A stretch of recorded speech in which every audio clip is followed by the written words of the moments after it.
Welcome back from lunch. Did everybody get a chance to grab a bite, to do all the things that life has waiting for you at the fringes? Oh, life. Oh, life. Life and its fringes. I'm going to push pause on that so I can come back to this. Back to my happy place. Oh, I've got my You know, I reflection love going on. stinking fringes. You On the got it. fringes. Yeah, that's the thing. Woohoo. So I do. I have my little bits and notes from yesterday afternoon and today.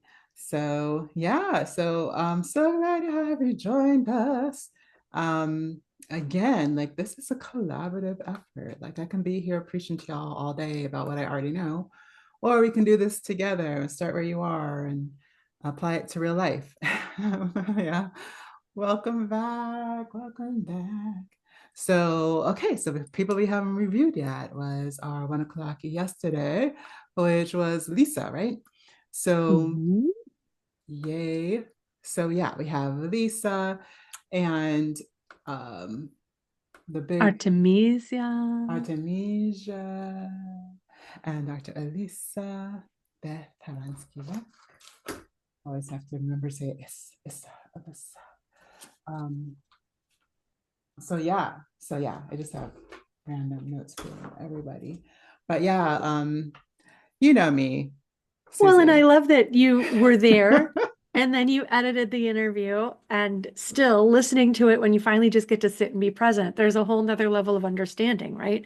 Every time we hear something, there's something else that's ready for us to take in. Yeah, and I think when we're fully present to the now moment, like there's always something new to learn, which is why sometimes I just go into my learner state and I'm like, I forgot I knew that, right? Um, because it is, that's the whole point. That's you want to get to the place where it's new for you. Because if we I forget who says that. Oh, Penelope, one of our speakers, is one of the things she says is that we may know things, but how do we know if they're fully embodied, if we are wise to them? Is kind of how I think of that, is if we're actually doing it, if we're actually applying the information. So that's how we know. And if I'm not still applying something, I'm going into learner's mode. What do I not yet understand about that I have not yet made it just part of who I am and how I live my life? So yeah, so that's what I'm always, I love learning, and I learn from everybody and the now moment. So yeah, so Lisa really brought me to kind of the understanding of appreciating the homey aspects of life, right? The meals, and what can I do more about that, because I'm terrible at even remembering that I have to eat, much less making it a beautiful event, right? And so I'm like, I think I want to just maybe start in a place where I'll maybe set a special time aside and maybe do a date night and feed Daryl. And that kind of makes me commit to Mick because he's here. So like like because he does most of that stuff because he's the one who sends his time and just like it's time to eat. And I'm like, oh yeah, eating. So I think I just have to make a plan and prepare and make it something beautiful. I think will be a new thing we can try out. You don't mind me interrupting. What? Putting you on blast, man. You know, see, the people are assuming that when you say eat, you mean, oh, it's time for me to get up and cook for my husband. No, that is not what she means. No, When I go to tell her it's time to eat, I'm bringing the food. sometimes he's gotten better about that. He does. Nine He's out of like 10 times. most of the time, but he's usually the one that cooks, right? So what I'm saying is that I'm going to set a special time aside to make sure that I make a plan to do that for you, because it doesn't come to me naturally, right? It's so true. If we don't put some rails on things, it can overflow. And Daryl, you're not alone. My dear, my dear sweet husband is often like, "It's ready." 20 minutes later, "It's ready. Just one more thing, babe. I'm in the middle of something. I just need to draft this right now." It's hard. While it's Rails on my help. mind, while I know what I'm actually doing. Like there's a lot of going on in that scenario. Yeah, it's it's not always easy. Again, differently minded peoples have different ways of doing things, and some people, like, when they're ready to do something, they just sit down to and get it done. For me, like, sometimes it's like catching. We had the book from Big Magic, and then there was a story about this lady catching her poems by the tail and like drawing back through, and that they would sometimes she'd write them backwards because that's how real that translation or channeling was for her. And that's how it feels for me sometimes. I'm like, I'm catching on the back end. I'm lucky if I can get anything down to like a solid place where I might be able to remember what I thought later. And so it feels like if I don't do it now, it'll just disappear, right? So yeah. So that's one of those things. I don't even know how we got there, but But Daryl Lisa derails really all is things. a beautiful model of finding a passion and then finding a way to follow through on her personal commitment to take action. And in a world where that can feel overwhelming, I love that she keeps showing up for herself. And I don't know if when you recorded that interview, had she moved yet back up to the States? She was living in the States, but it was so she moved to North Carolina. And so then with Hurricane Helene, she was definitely impacted by that. Not as severely as many in her area, but since then she has again been moved to find ways to be in action and to support her new community. And so she's definitely somebody who stays tuned in to answering that call. And in that, as we were just talking about, we have to find the balance, right? We can't pour from an empty cup. Yeah. Yeah. And yeah, that's again one of the things I admire about her, because like she gets the specialist and she gets the mentorship and then she applies it. And and it's always a process, it's always a growing thing. It's not like once you know it, you're just going to immediately apply it and now you know it for the rest of your life. That's not how habits work. That's not how the brain works, right? So and all of our brains work a little differently. So it's just a matter of continuing to bring into focus the things that we are looking for more of in our lives. So, yay, that was my big takeaway from Lisa. And then Artemisia. There's two ways to say her name, so that's why I keep going back and forth. Artemisia, Artemisia. What a And great conversation. She's yeah, amazing. And yeah, just being open to the evolution in that process. And yeah. I get so much out of that conversation because I think I have the second module in Vocal Alchemy as making space for desire. And it's one of the reasons why I do is something, again, whenever I know something's like a pillar of what I do, I go and I learn from the people who've done it the best and have the most wisdom around it. And the ways that I can, sometimes not everybody's available, right? You reach out to what's available. And so yeah, so I was really glad when she came across my field of awareness and then she joined in. And then yeah, and so from there I'm taking away like all these, I'm dissecting, right? Because I have my ways of approaching how are we making space, how are we honoring the desire and still allowing life to have all its facets, right? And so I'm feeling into that in the ways that apply our knowingness of what our true turn-ons are, right? Like what's really going to light us up, because a lot of us, at least a lot of people that enter my space, sometimes they've gone into that mode. Meh mode is what I talk about as like losing all motivation, right? um and in that meh mode you might not even know what you want anymore. That's what she reminded me, is that, oh yeah, there's so many areas where I still don't know exactly what I want. And so what does it mean to get clearer on that and make space for that, right? So what about you guys? Are you planning, like, what did y'all get out of it? I want to say that when she talked about stories the desire.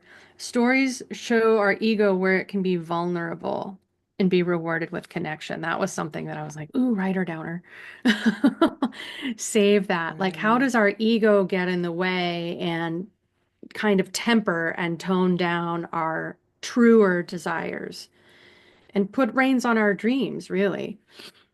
Yeah, I was running into that honestly about my story about periods, right? Because, and I do every time that's why she's a mentor for me because I'm still learning so much from her, Stasha. Um, and every time I run up against that story, because I keep having this story that you can't talk about it, right?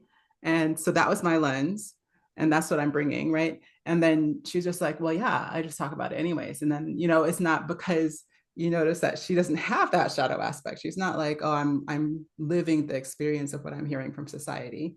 It's like, no, oh, they have a different lens, and let me speak to that lens from what I know, right? Um, and so that's kind of what I'm seeing. Like, ooh, like that's very clear. I have something around the community like saying no, right? And so how do I live that paradox in a way that can allow me to be visible and then expect the no, right? Daryl? My aha was with underneath that, self versus other. Mm. Like Yeah.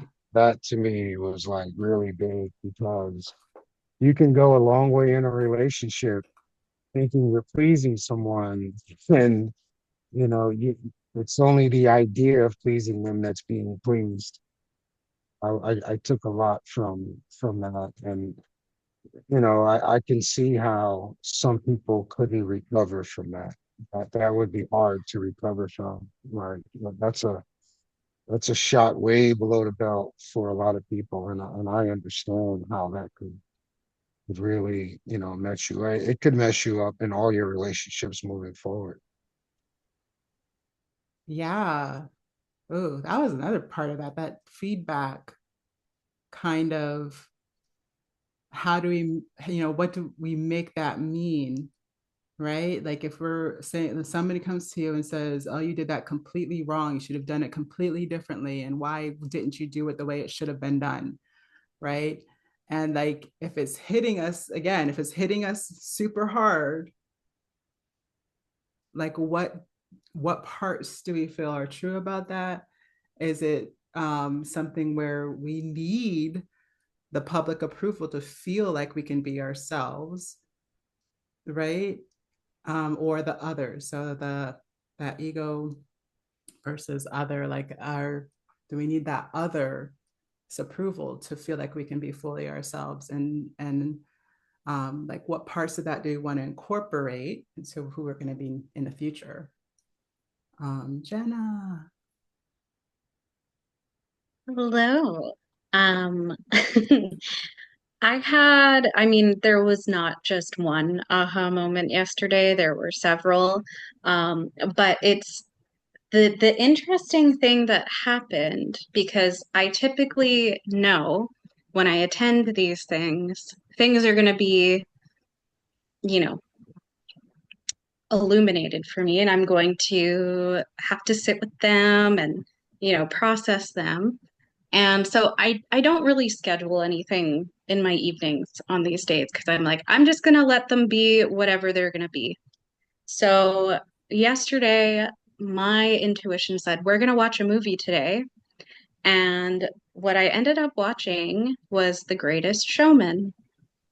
Ooh. And that quite honestly tied together the entire day yesterday so well. And all I did, I swear to you, I just sat here and I watched so intently and I took some notes and I had all these realizations about how, in a sense, I'm realizing because I myself being a projector, like that's we're supposed to be like the new age leaders, right? So, like you just hear that when you first go into human design and you're like, oh,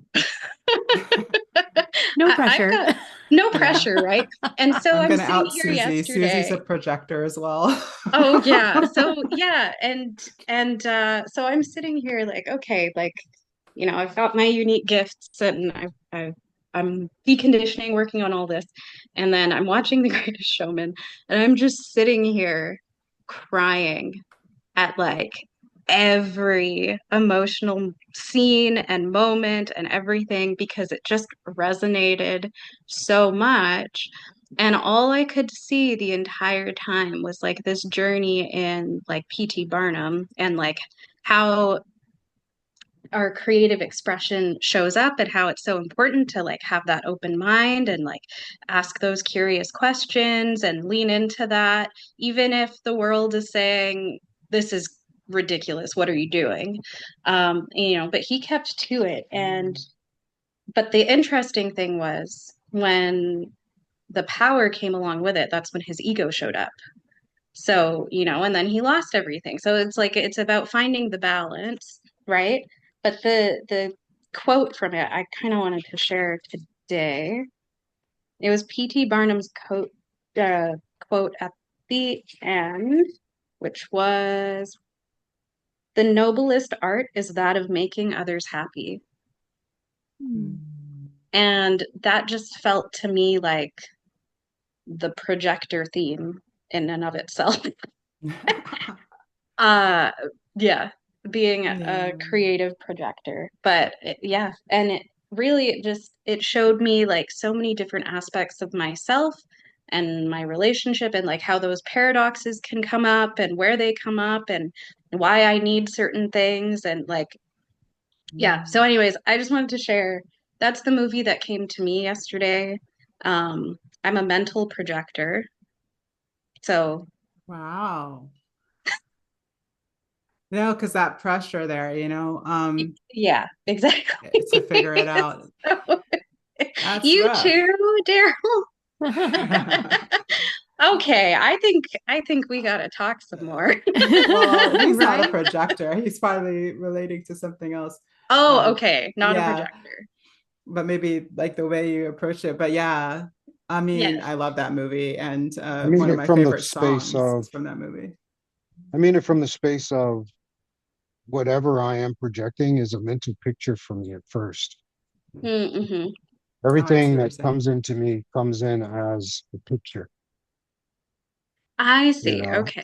Mm-hmm. Right. So when I'm projecting from what's being played in the moment. So I don't know what am I, Monifa, if I'm Just not a made advertising. projector? You're an emotional manifesting generator. Oh, he's a manifest. I'm actually a 5-1 Oh. generator. I'm sorry, I'm not a Oh. projector, but people think I'm different things all the time. I think I wear a Oh, lot of hats. wow. That's why I'm I a don't think you're a doer. I'm a projector. I doer. think Yes. you You've gotta got check the that life genetic force matrix energy. chart. Yeah. That's what I tell, but I know people they hear generator and then they're like, ah, but then I'm like, no, you're like you sustain us. We need you. We're We need grinding you away. here. I mean, how much do we need you? Yeah, yeah. Yes. I desperately need Susie. She keeps me on Monifa, track. would you share what you are? What's your human design again? I'm also emotional manifesting generator. So yeah. Ah, okay. So I'm in a 3-5, which is why I really have to embrace like not getting things right. So when something goes wrong, it's just like, okay, we're improvising. We're gonna just Yeah. we're improvising. We're experiencing life. We're staying in What can this I now create out of moment. this? You know? I'm a 3-6. Oh Mhm. wow, rough. Yes. Yeah. And my You life path know? number is 11. Oh wow. So I don't know. I apparently have all these gifts, or Yeah. and I know I do. Of course you I do. yes, Yeah. I am working on the deconditioning. So it's just it when I first was learning all of these things and I found all of these things out, I just wrote them all down and I looked at them and I was like, this makes so much sense. This makes so much sense why my life is the way it is and has been the way it has been. It Yeah. just If I makes could too say much sense. something really quick, that's kind of hit me because I'm in this, I feel the same thing. then I do resonate with a lot that you say, and I feel where it's coming from. It's almost like something's telling me, hey, you got to tell her, man, she's doing the same thing. But I think a lot of times what Pisces kind of, what we kind of lose is we're always looking for that agreement. We think that agreement has to happen outside of ourselves. So for me, as a Pisces, what I had to do was get everything in me to agree first. See, everything in us doesn't agree. You know what I mean? Like there's a battle in that, there's a really strong force within me that is contradictory at times. And so I had to understand that until I can agree in me as a complete unit, then there's nothing that can come out. Nothing Right. Yeah. can come out unless we're And all in agreement, that's, because when it comes out, there's always something amiss when everything within me doesn't agree. well, I saw that in both of you as well. And I'm actually thinking of it as the line 6, because there's something about that, having that whole picture right away, that makes you Hmm. feel like it has to happen right now. Like if it's not happening right now, then I'm just disappointed in life and I give up, right? Because I'm not saying I've had that experience with another line 6 in my life. I'm just saying. Oh, Um, yes. and that disappointment can be so crushing, I think, especially for a projector. Like it can be super It crushing. is. It is. Yeah. Yeah. And what I always try to gently remind is that we're human.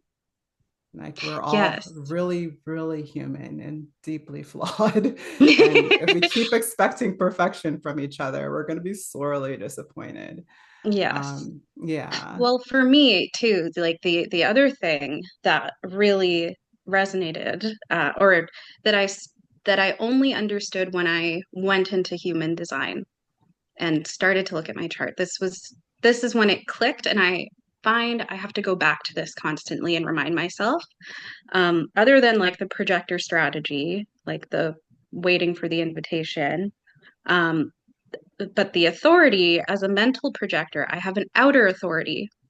So Yeah. I often have to verbalize and let things out before I even understand them to be able to understand them. And if somebody is on the receiving end of that and they're not fully aware of it or not ready for it, it can be a lot. And I Yeah. understand that. But yeah, so yeah, for the longest time, I would just be like, I just have to go to professional supports. That's just it. It's because I didn't know what I needed either. Like I couldn't communicate it, but now I can. So now it's a lot easier. But I didn't know until I discovered, yeah, my human design. Wow. So That is insightful. so It's like, why real. don't we all get issued this map? And our parents, why can't our parents be given this map Exactly. from Exactly. go? Yes. Yeah. And that's what I love about the Kemetic culture. We were talking a little bit about Dagar yesterday, but a lot of the ancient wisdoms from the African continent contain the knowingness of where you start. So whether that's, it's timing, and that timing is applied to astrology in so many of the ancient works of this. And so, and then human design, if anybody doesn't know, is just uh, a new reflection of that same wisdom. So it's coming from aspects of the I Ching and from um, astrology, and then the understanding of like when our crystal is embodied. So when our design crystal, which is like essentially your divine self, is embodied, that timing is also applied to that chart, which is like what makes it more complex in that way. But it's powerful, right? It's powerful. Oh Hmm. my gosh. So we have to move on because we do have our 1 o'clock coming Yeah. up. Sorry. Yeah, I could talk about this all No, day. literally Yeah. all day. That's the hard part about this. This is all my favorite subjects, and then there's only so much time to talk. Hmm. So I'm like always wrestling. How much time did I get to the interview? How much time did I get to the conversation?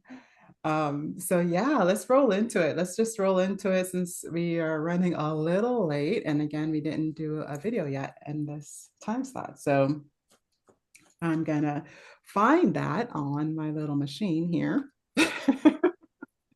And we uh, next get to hear from Myra Jackson. So yeah, exciting. Such yes, deep wisdom. I'm so excited to be coming back to this conversation. Definitely an yeah. afternoon with the sages. We're having a like deep wisdom afternoon, which again, I didn't really plan on it being that way, but I plan and don't plan. Like I plan into my intuition, and then sometimes I'm surprised by what shows up when as a result. So I love it. That's how I like to live. Let's see how fast I can share this.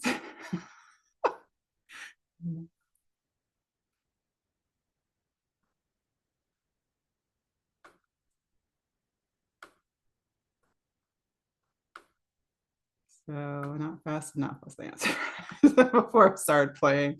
So I have to, where is it?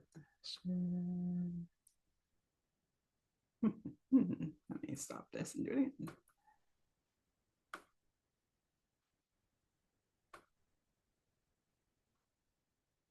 Huh.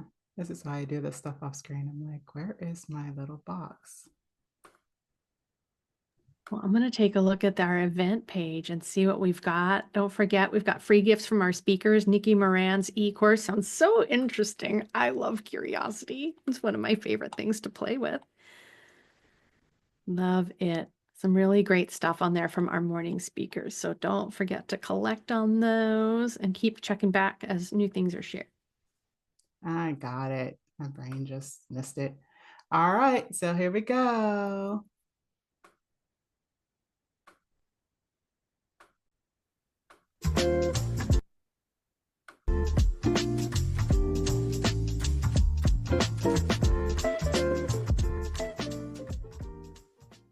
Earth Elder Myra L. Jackson has held a diverse array of hefty careers in engineering, holographic organizational development, and academia.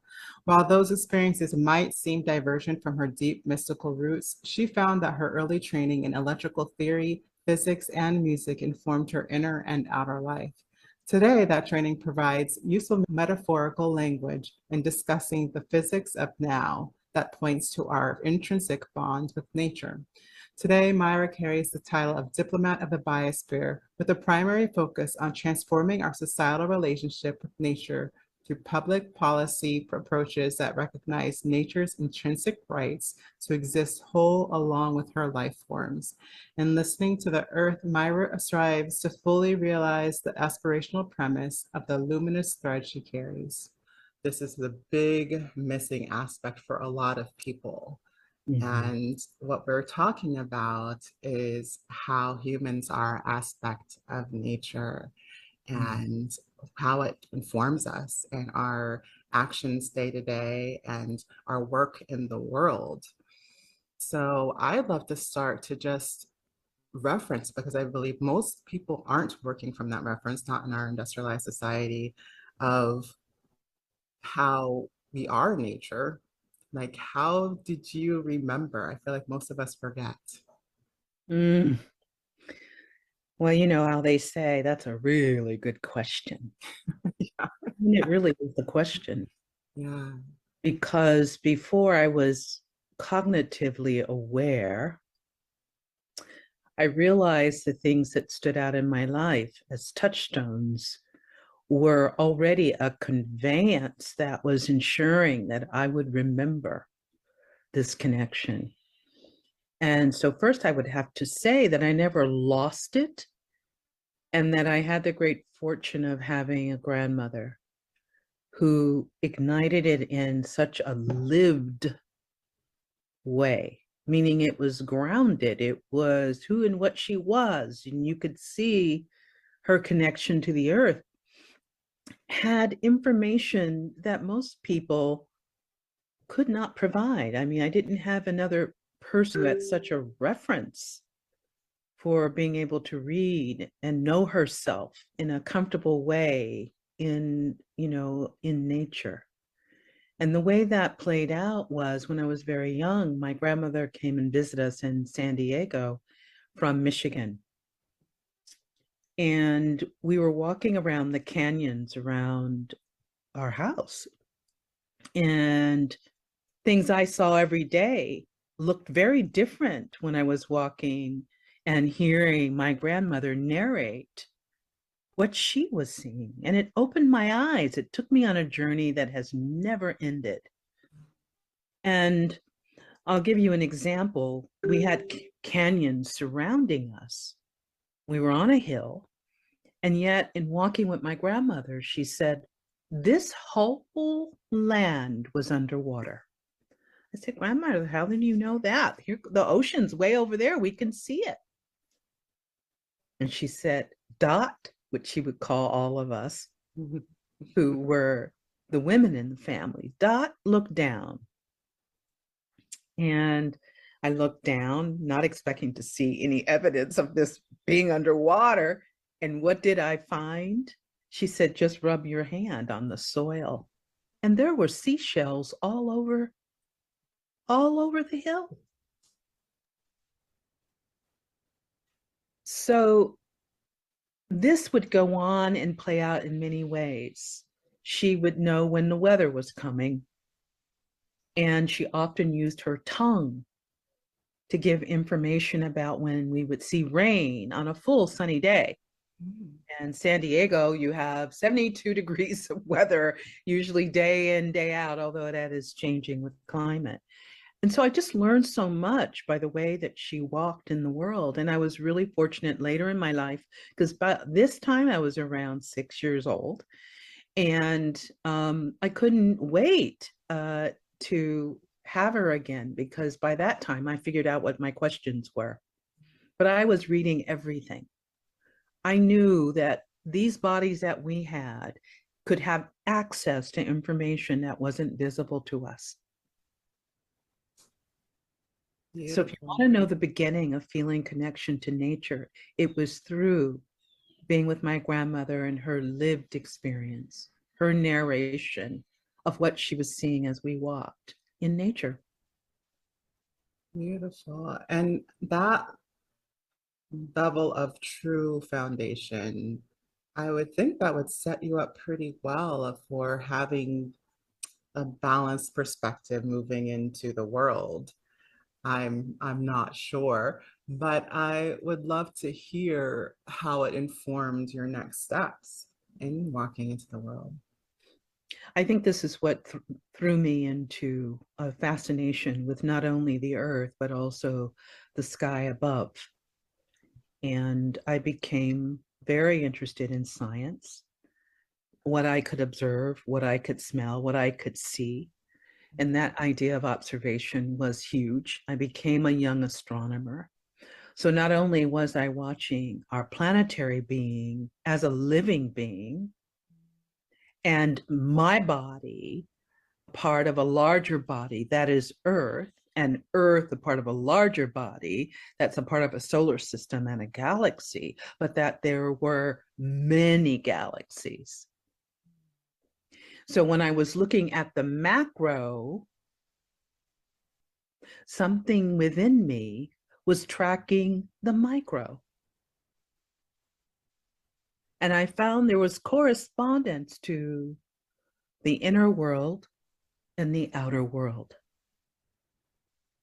And that there's a complexity. It cannot be dribbled down into simple ideas or anything that's static. Mm-hmm. And our environments indoor are static. We try to control temperature and the aesthetic, and we mow and shape our lawns in certain ways. And we lose touch with the dynamism and the complexity all around us. We lose the ability to live with complexity and to understand that we, at the smallest levels, are a part of something greater than ourselves. And anytime we refer to myself, what's happening with myself is about How much access do I have to the living intelligence of the planetary being and the greater cosmos? That is very powerful. I find that when we talk, we like to go in a direction. Our minds were trained that way. We like to go in the direction of one or the other. We want to choose the right direction. And it keeps you from understanding in a more complex way. I find that it also increases our ability to be fearful around things of the unknown and the unwillingness to take risk as well, to see what happens is what I call it. Like, you let's just see what happens. And I'm wanting some of that, what you've been working on, helping people understand the rights of nature. Talk a little bit about how understanding that there are innate rights helps us to orient ourselves in a way that creates more holistic things, projects, solutions, this kind of thing. Yes. There's a few things that you, in your preamble to the question that you spoke of, that are important, and I want to highlight it because you talked about an awareness of our being preconditioned. And you're right, we are human beings living outside of informal education that used to be well honed in nature, well honed in our recognition that we were a part of nature.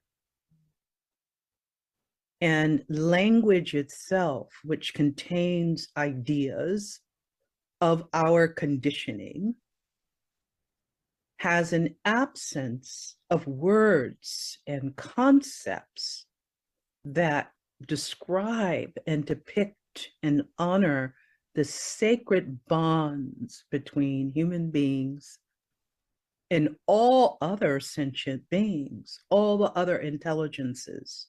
And it has been through these systems that we have lost access. It's like we're sitting on our ass. We're sitting on our access to who we are and what we're a part of. And many people who lived close to the earth were the first to be separated through these systems. So the first thing that happened was demonizing those that lived close to the earth. Mm-hmm. So I wanted to just insert that because what we've lost is our real identity.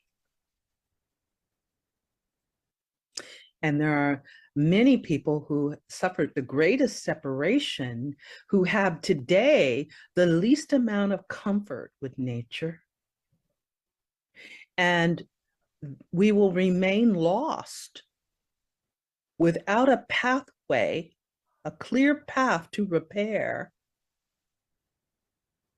And in this place of repair, I am speaking of the natural being state you mentioned. We are natural beings, inherently endowed, intrinsically connected to the larger living earth and cosmos. That is who and what we are, and that is innate and intrinsic to all life. Everyone has that relationship. We walk around today as if there is a way of being separated from life. Yes. And yet, the real truth is we're not. So to the degree we've lost that awareness is the loss of self, the loss of access, you see. So I feel when we're talking about rights of nature, it's a step toward returning to the wholeness of being in relationship with life.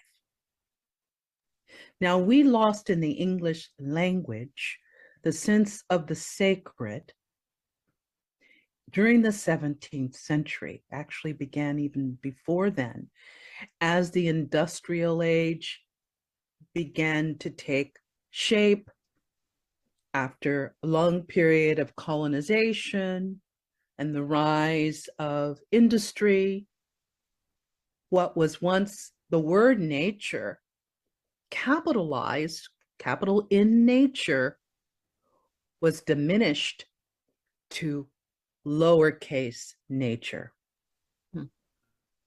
making it a subject.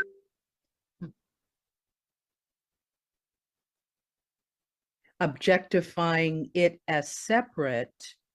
And so therefore, extracting from nature was okay.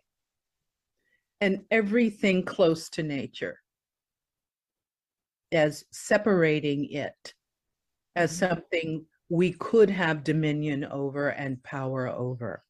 And yet the truth of it is nature enables our very existence. It is just a part of a living, dynamic, universal intelligence.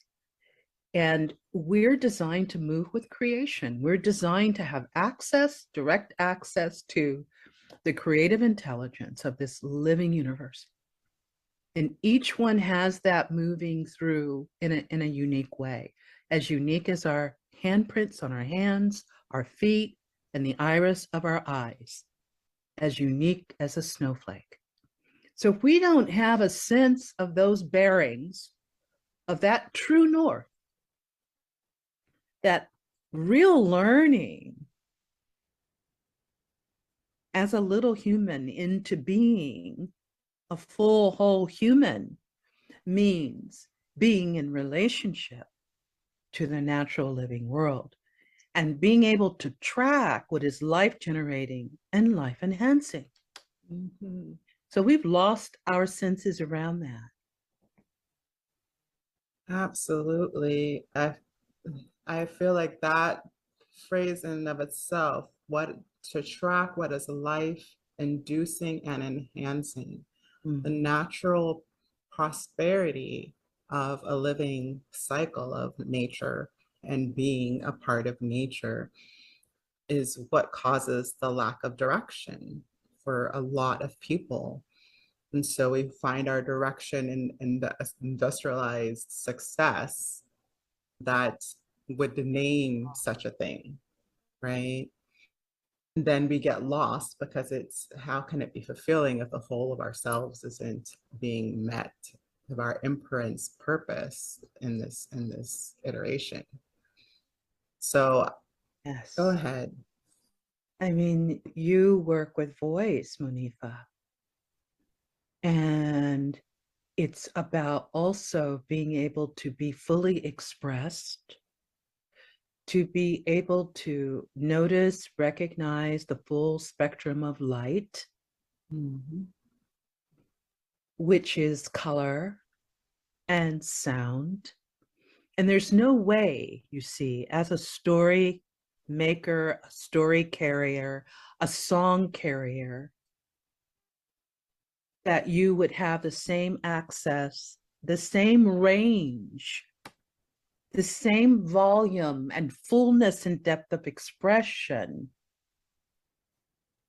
if you're limited to the very small world that we've created within the systems that are separate from this living dynamic universe. We're a different song maker, songwriter, singer, song carrier, story maker when we're outdoors in relationship with nature. This is true. The sources of inspiration and everything is different. We get access because our mind opens up and walks in the unknown, walks in uncertainty, walks in ambiguity without that being a problem. We're not looking for everything to be, contained. We can be in the open innocence, wild unfolding of life being generated, being created. And our creativity is there. Our source is there. Our connection to origins is there. So, what needs to rise during these times of systems that can no longer sustain and maintain, systems hitting a wall, are giving us the space to rise whole? True. It's an exciting time because of that, but we have to be real. We have to see now what has been on our necks. It's been a crazy time for me, I'll have to confess, because I didn't realize how much a part of the body was tracking how unsafe the world has become. Yes. It was way too much for me to know the real impact. But we have a nervous system that is always tracking our safety. And George Floyd was a step too far for this body. So we're really at risk for mental illness and being unhinged mentally and losing our way without a way of coming back to self, back to a place where we can stand right in the center of knowing who and what we are. And yet our strength and our resilience and our ability to move forward with creation depends on our feet on the soil, because this body and the body of the earth are going on this journey together. And the more deeply we can make the connections, restore those bonds to nature, the resilience we need is there. Absolutely. And that resilience is what keeps us in the way of our true met possibility, right? It's that ability to tap into our beingness and perceive what is instead of manufacturing the story of what is to be fearful of. We can be present to what truly is and how it's best to respond. We have some amazing people coming in as well to speak on things like this, like moving in response with resilience and the combination of dance and light, color, and so many others who are doing their own little parts by being their unique essences that are connected to this understanding. And it's amazing how each one of those who are able do have some regular practiced relationship with the earth and with nature, and have been in serious collaboration in their own ways. I'm so looking forward to seeing how people can realize the ability to have that culmination. Can you talk a little bit about your experience of bringing this to the world stage and how people are experiencing the realization, their own aha moments in that understanding of the discrepancy and what the need is for repair? Oh, wow. Just about in every area, I'm seeing it. Again, it's about the conditioning, right? Mm-hmm. So, what's happening is some beautiful things are happening. And one of them, I would say, is that those that have the language of the sciences, I'm an engineer, what we're seeing are our fields and disciplines change the more and more we're able to tap into subtle energy. The more we're able to see what's going on at the nano and at the micro level, we're seeing whole worlds open up. So in the last 20 years, actually it's been now 30 years, because I was around at the beginning of the science of the heart, where we have found a whole neural network in the heart, as well as a neuronal network in the gut. And what we know about the heart now is we could not get to what we know without artists literally taking a model of the heart and spinning it around to see the hidden geometry of the heart. Because the heart, as well as the shape of the bell, there were just certain things that mathematicians and geometricians couldn't quite solve. Like what sacred geometry would be connected with the heart? They couldn't quite figure it out. Well, you couldn't see the subtle forms of its shape until it was spinning in water. Oh, wow. And was revealed. A man named Frank Chester, an artist, had to add that dimension of movement in order to see that the heart is interdimensional, even in its sacred form. It is a 7-shaped form and has an interdimensional connection to the cube and the other forms already known. Well, that has opened up understanding the heart is not a pump. It actually vortexes, and we should have known it all along. Oh, yeah. Because when we're born, we're 75, 80% water. And water, within water, you see whirlpools, you see the kind of movement of vortexes that are found in galaxies. And this is the nature of how things are moving in our bodies. And the reason we don't know these things is because when medicine studies the body, bodies are dead. Yeah. They are cadavers. And guess what we don't see? The living fluidity, the movement of the body. But the spine, while it provides structure, it provides flexibility. Yes. So the breakthrough that's happening everywhere, whether you're looking at finance, whether you're looking at engineering, you're looking at medicine, doesn't matter. It is moving us into unknown territory where the knowns are no longer holding. They cannot be sustained and maintained because we're learning about this 4th dimension called movement. Yes. Movement. Speaking my language, man. This is why somatic work is so powerful. This is why we know now if we want to work with the intelligence of the body, we need to understand the muscle tissues and nervous system that develops in utero, because the body heals in the order it was developed in the womb. We need to know embryology.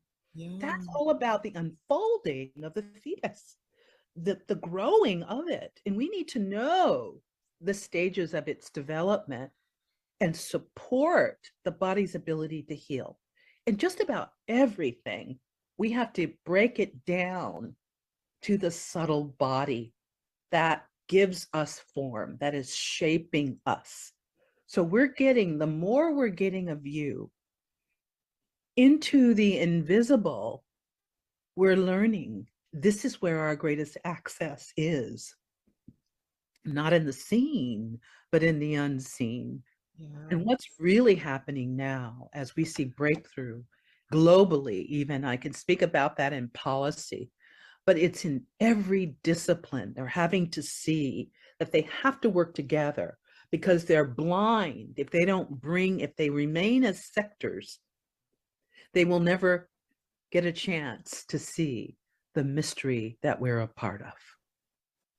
That's so interesting. I have seen increased conversation between scientists and philosophers and having that understanding of the artistic brain. And like you said, if you're following the physiology, then left and right brain, if we are dominating on one side as a career, then we need to see the other perspective in order to bring a wholeness to the vision.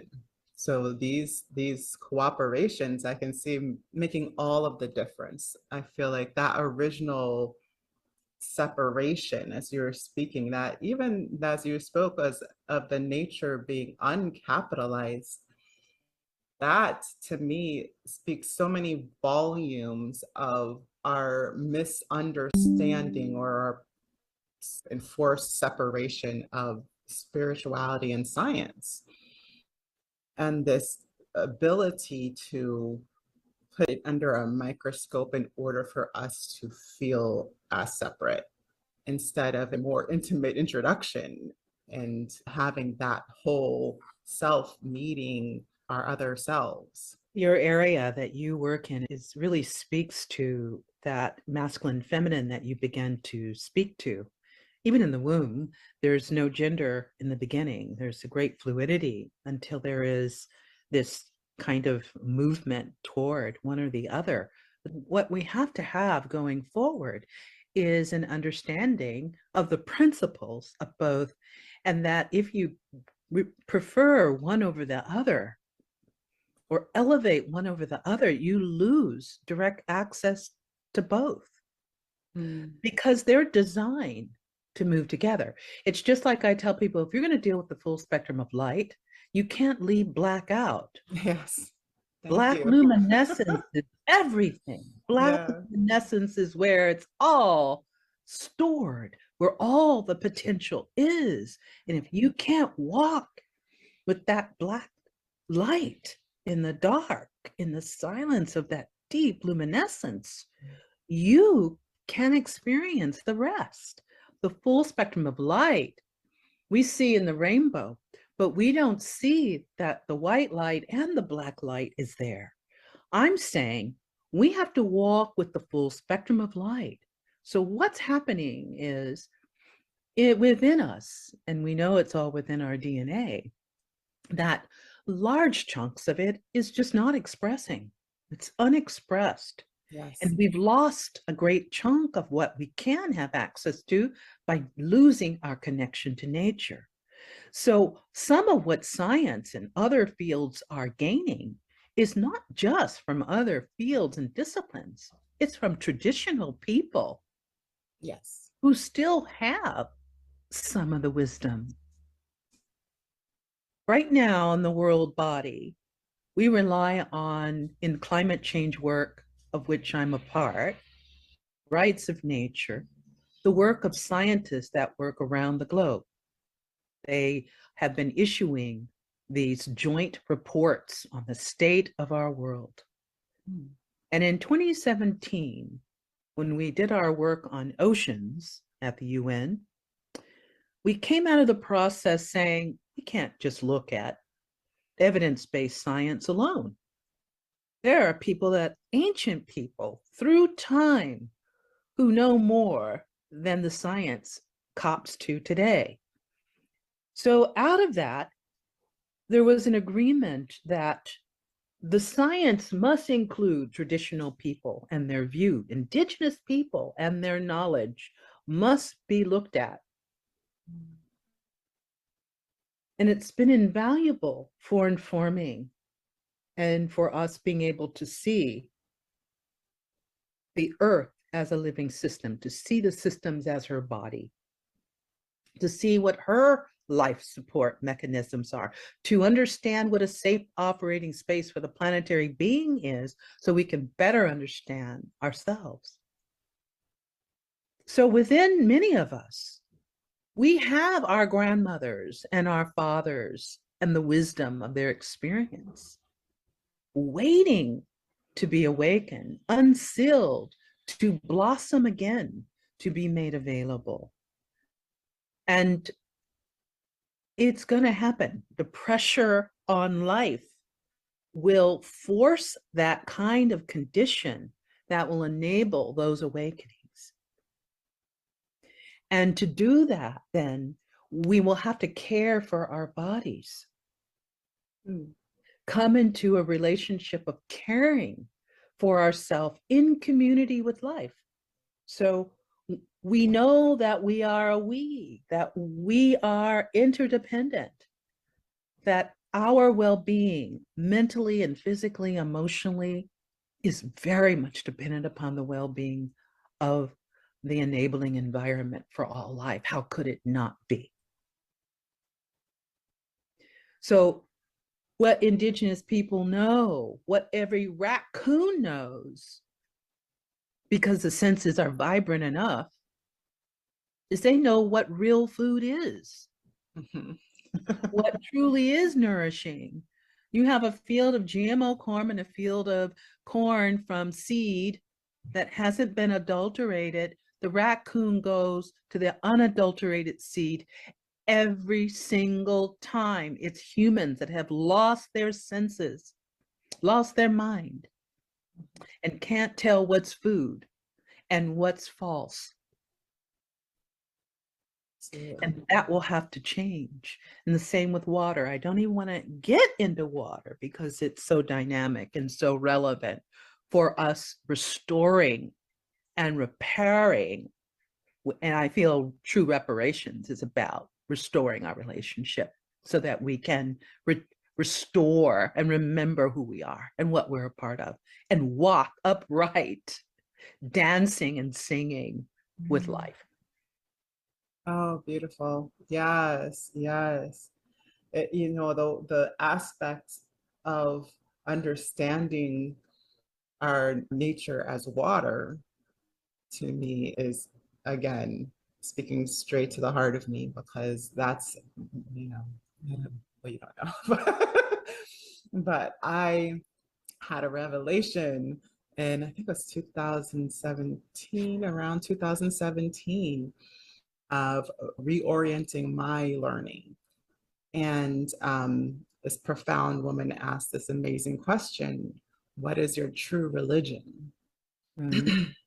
And I meditated on it and I thought on it, and I was like, I'm not this esoteric. I can't think of anything. And it's like something in my soul called out, my religion is flow. And Wow. that water was such an innate part of me. It was an astrologer, and my Western chart is Cancer, Sun, and Moon, and rising Scorpio. And so I had all this water that I decided was not useful to me when I was living the early part of my life.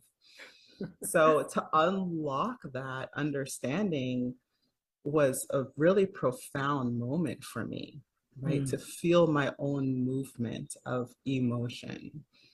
I think of emotion as energy and motion, right?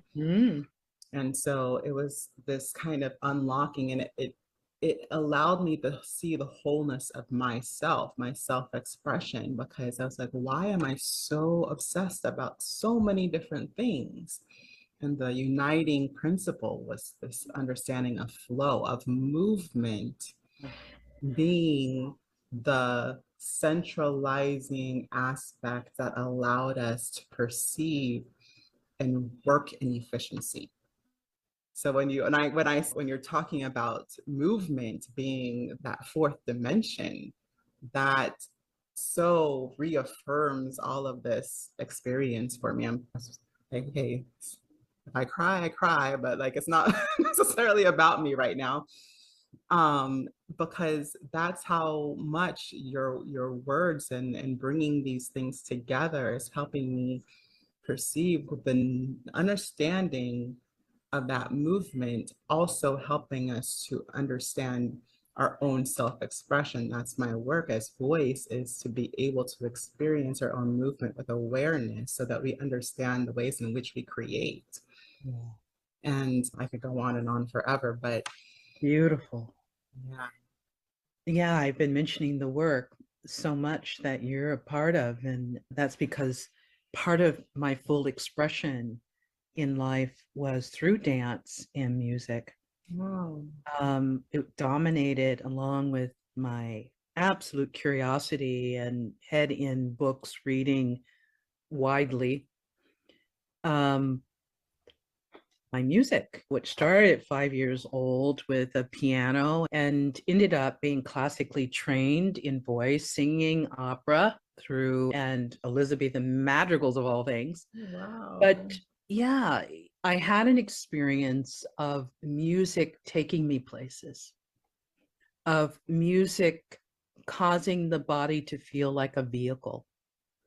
When I learned that the real physics of voice can't truly levitate the body, that we get access to that kind of physics that moves the body. And that is because it literally can raise the arc of energy, and the cells can do that. So ultimately, I started looking at the physics of it.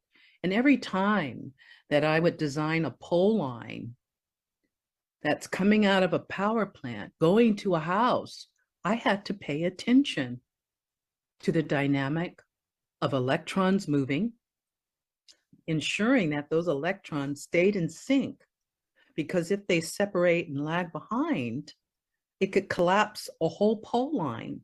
And it would do that because of the sound it would create. So I noticed that there were times in which my body went into these ecstatic states when I sang that altered me and caused me to be in locomotion. And you can see how sound does this, the power of sound. In motion is another way that we can move objects and to have an effect on objects. And there's so much more to sound that we will encounter in these coming years that will change everything. But the key about the voice itself is that we can enter into these states where we can restore our, I want to call our tensegrity, our integrity with life. And it's because as the left and right change positions coming into the cranium, the key is this heart here that we have, which is a water wheel. It's like spirals like a galaxy. It gives us access to the subtle energy. And that's the organ of the heart, its role. And when we are moving into higher states of consciousness, it is necessary that the throat open. The throat can't open without an open heart. And it also requires flow. We have to be hydrated in 4-phase water for the sweet soundings of the song of source that's unique to every voice to come in and restore harmony and the original design of each individual. And the mechanism is something we all embody. And you're doing that work. And this is a mantle. So once this happens, not only do we have a mantle at the solar plexus, which was the buckle of Isis, and we can bring in the light rays without distorting them, but then we had to be able to, with the heart, give voice purely to the soul. Yes. And live a soul forward, soul infused life, which means we're connected to who and what we are a part of. And that, the key to that is the voice. The open wheel at the throat as it enters into the cranium. And the cranium just opens like a lotus flower. So these soundings that the ancients were doing was because they understood that you can levitate matter through sound. Those massive megalith stones and dolmens were raised not mechanically or technologically, but through the physics of sound. And there's evidence of that in many Yes. cultures. So imagine what it happens when we get our coherent heart, our coherent emotions moving with our mental body and our physical body, our spiritual body, all aligned. What's possible? That's integrity, and that is a deeper tensegrity. So then our word, the spoken word, the sung word, the story we tell has an effect because of its coherence. It cuts through like a laser, and we need that to come together now to create and again give rise to a whole new future where everything has a place. This is not about divide. It's not about separating out now.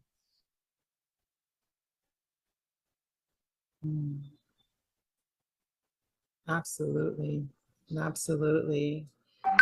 There's so many amazing and powerful things that you just said. And yes, I'm very excited for people to be able to experience and delve into this, and hopefully more than one time, because there's a breadth of wisdom and depth of experience and cohesion of the heart that is happening here, that it really brings a light to so many aspects of what it will take for us to be fully self-expressed.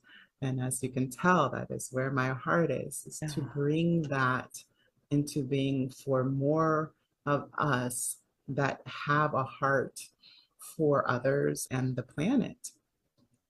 And yes, that is my true wish and my true desire.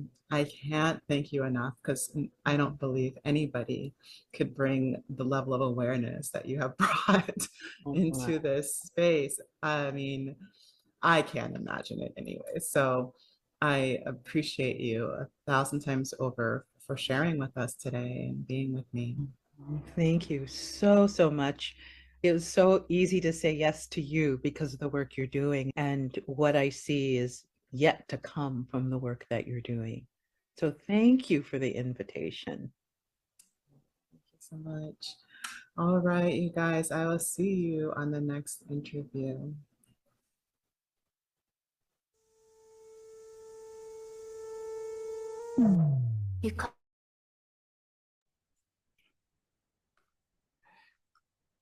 So that was a different interview. That was, I can't even remember. I think it was 22. 22. Fits though. Yeah. So yeah, I've aged a bit since then. I was thinking to myself, you look exactly the same. You could have recorded that this year. Oh my goodness. Yeah, so it's so weird looking at yourself, you know. I don't even, I saw a post earlier. It's like I just heard myself on video, and they had like a picture of somebody's face, and you're just like, you know, uh it is that feeling of just seeing yourself, and you're like, oh, I didn't realize that was what was happening to my face in that moment. Because I was so lost, because I even when she just like entered the room, the Zoom room, I felt like this whole shift in my energy field. And at that time, my ability to track distinctly what was happening in my energy field was not as complex as it is now. But I felt it so distinctly that I was just like, how am I going to say, like, it's hard enough for me to find words, especially at that time. And then it was just like, okay, I had to keep reminding myself to ground. But that's why one of the reasons you can even hear like kind of my pacing now to then, even then, that has shifted a lot because of what I've been trained in my body and my voice, and what I've found coherence in, what I brought into integrity within myself. So I'm not constantly contradicting my own thoughts and words, right? So that's been a long time of work. It didn't just come naturally. But yeah, so, and then I was just blown away because she was like speaking straight to the heart of what was so vital to me in that moment, that I was just having my own little explosions of emotion, right? But Daryl, go. I see a hand. I, I I can't hear that you. was bananas. Can't hear me? Now I can. Yeah, that was bananas to me. That was a great conversation.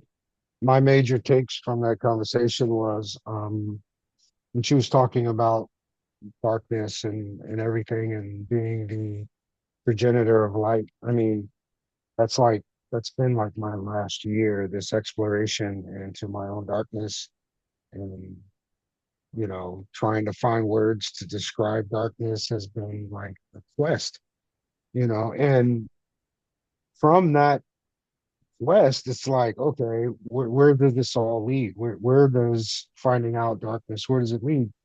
And it's even ties into my talk later this afternoon about um how my foundational thought becomes, darkness is the creator. The light that we are shines on that creation. So I think you said it once, the light transmutes to darkness. For me, it creates the vision for the darkness. It allows the things that are being created in the dark to have light, have it in you first, you know. And so my question then becomes, if the cranium is the lotus, where's the mud? So like, oh my God, immediately my brain went, the body is the mud. And it's the thing that we keep trying to deny, that the influence of the body's decision making of our desires, right? The thing that we have continued to make darkness mean something evil or wrong. Like, we keep saying that we don't need it, but we literally came here to have the experience of it. So every time we're on the other side of that, right? Like every time that we feel like we have to choose between those two things, we are losing sight of what brings wholeness. And so, yeah, so wow. Thank you for that, Daryl. Um, it was powerful, right? And yeah, I mean, there's so many, it's so many, like the things that we've already spoken about, right? Some of the things that we've already spoken about. But again, I think it's always interesting the way a new perspective, a new life's experience can bring weight to something we thought we already knew. you know? Go ahead, Jenna, and Susie, if you have something. Oh, I can if Susie, if you have something. Okay. Oh, Thank you. Yeah, I found that interview very profound, and I could totally see where, before, like how you could have maybe like just felt that big energy shift. Like I felt like a very strong energy and presence, even though that was like, I think you said 2 years ago. yeah. Yeah, so like I still felt it coming through like in that recording. So I totally know what you mean. One thing I really appreciated was like, going back to the whole light and dark aspect.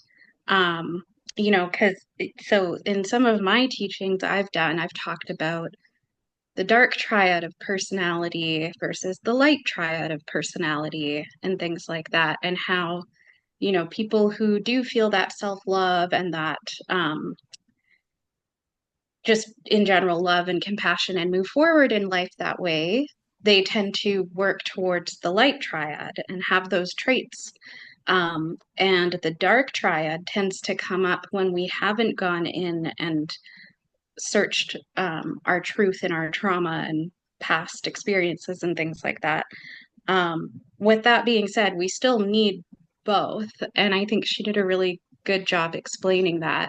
Just that, you can't have the light without the dark. And I think that a lot of people, like, especially now, I'm just finding like, and we mentioned cancel culture earlier, but I also think about like toxic positivity as well, just kind of like this pressure to always be like happy or in a good mood or like, dismissing what's actually happening for ourselves.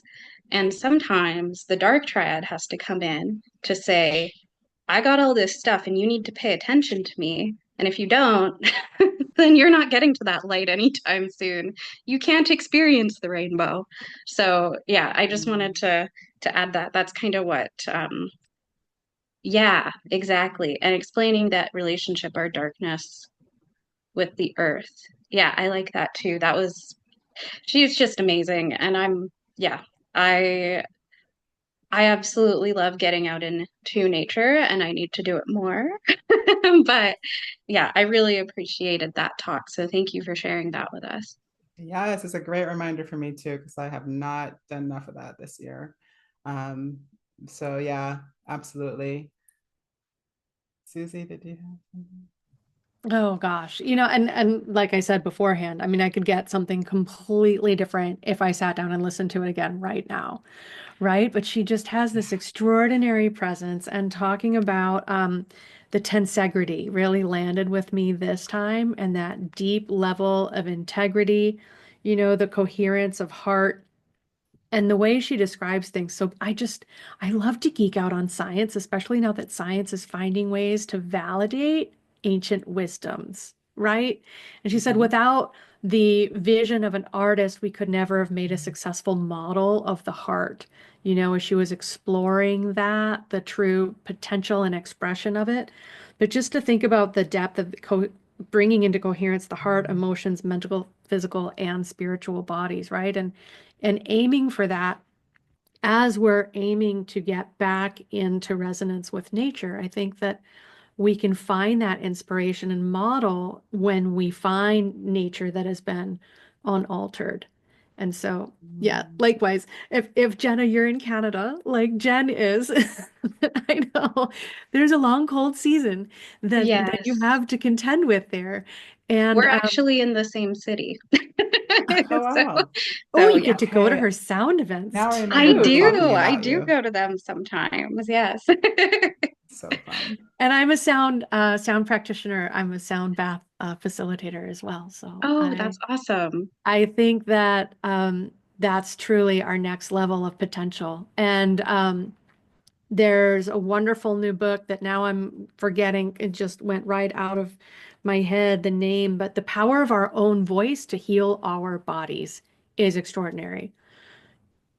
Yeah. Using our Yeah. voice, humming, toning, it's all within us, as within, so without, that whole extraordinary exploration. It's like, oh, I could just put her interview on repeat. Thank you so On much, repeat, Monica. right? Yeah, you're so welcome because and I love it. And I love finding people who get that and how much I just continue to listen to it.